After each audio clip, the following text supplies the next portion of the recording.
សួស្តីទាំងអស់គ្នានៅវីដេអូមុនយើងបានដោះស្រាយរួចរាល់នៅលំហាត់ fundamental problem ឥឡូវនេះយើងចូលទៅកាន់ problem នៅក្នុងជំពូកទី2ដដែលទៅលើចំណុច 2.1 ដែលគេបានសួរថា if theta ស្មើនឹង60 degree and F ស្មើនឹង450 Newton determine the magnitude of resultant force and its direction measure counterclockwise from the positive x-axis ក្នុងលំហាត់នេះគេចង់ឲ្យយើងរកនៅតម្លៃនៃកម្លាំងខួប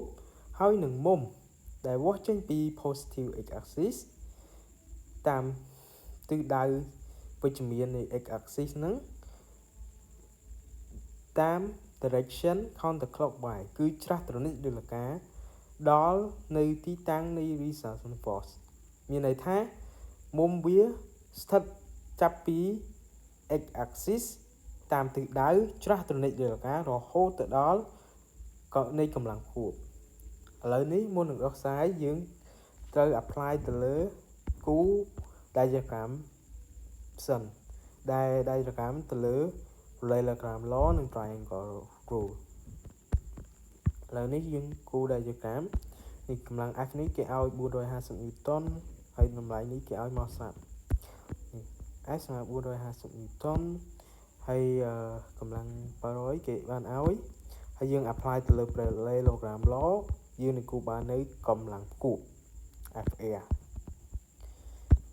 700កន្លែងនេះកន្លែងកម្លាំងនេះក៏ស្មើនឹង700ដែរហើយកម្លាំង450នៅកន្លែងនេះក៏ស្មើនឹង450ដែរកម្លាំងនេះដោយសារវាជា parallelogram ហើយគេសួររកនៃតម្លៃFA នេះហើយនឹងមុំតាមវាស់ចេញពី x axis ហ្នឹងរហូតដល់ FA កម្លាំងខួបដែលតាមទិសដៅច្រាសត្រនិចលកាអញ្ចឹងយើងគូ diagram ហើយយើង apply រកនៅកម្លាំងមុំខាងក្នុងរបស់វាដូច្នេះយើងគូរក internal angle របស់វាមុំនេះស្មើនឹង60 degree ហើយមុំនេះអាចនឹងស្មើ60 degree ដែរដោយសារជាមុំផ្ទុកកំពូលហើយមុំនេះស្មើនឹងមុំនេះអញ្ចឹងបានន័យថាទាំងអស់នេះ60ដក15 degree អញ្ចឹងស្មើនឹង45 degree ហើយយើងអាចរកបានដោយសារមានកម្លាំង2និងមុំ1ដែលទល់នឹងកម្លាំង FA ហ្នឹងអញ្ចឹងយើងអាចកាត់វាជា triangle មកយើងនឹងអាច apply ទៅលើ cosine law ដែលរូបមន្ត F1 ក្រេបូក F2 ក្រេដក2ដង F1 F2 cos នៃមុំទល់នឹងកម្លាំង FA ហ្នឹង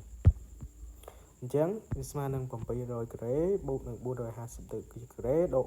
2គុណនឹង700គុណនឹង450 cos នឹង45 degree ហ្នឹង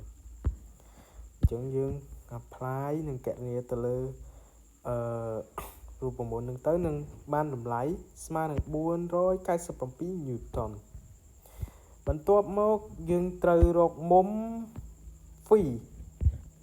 ពី x-axis រហូតដល់ FA អញ្ចឹងដោយសារតែមុំប៉ុណ្នេះយើងដឹងថាវាស្មើនឹង60 degree ប៉ុន្តែមុំប៉ុណ្នេះយើងអត់ដឹងទេអញ្ចឹងយើងដឹងនៃកម្លាំង2ដឹងកម្លាំង2ហើយនឹងមុំ1យើងអាចប្រើប្រាស់sin law បានដែរអញ្ចឹងរកមុំនេះមុំ alpha នេះសិនហើយយើងចាំទៅបូកនឹងមុំ60 degree អញ្ចឹងapply ទៅអញ្ចឹងស្មើនឹង sin alpha នៅលើកម្លាំង700ហើយយើងដឹង FA បានរកហើយអញ្ចឹង sin នៃមុំ45 degree នេះនៅលើ FA ស្មើ497.01 Newton អញ្ចឹងយើងទាញមក sin alpha ស្មើនឹង sin 45 degree ចែកនឹង700គុណនឹង700ចែកនឹង497.01 alpha ស្មើនឹង sin ច្រាស់នៃ sin 45 degree គុណនឹង 700 ចែកនឹង 497.01 នោះយើងនឹងអាន alpha នៃតម្លៃ alpha អញ្ចឹងយើងបានតម្លៃ alpha ហើយអញ្ចឹងនេះបានតម្លៃមុំនេះអញ្ចឹងយើងដឹងថាមុំនេះស្មើនឹង60 degree អញ្ចឹងយើងអាចរកនៃតម្លៃមុំទាំងអស់នេះបានដោយយក alpha បូកនឹង60 degree 60 degree នេះ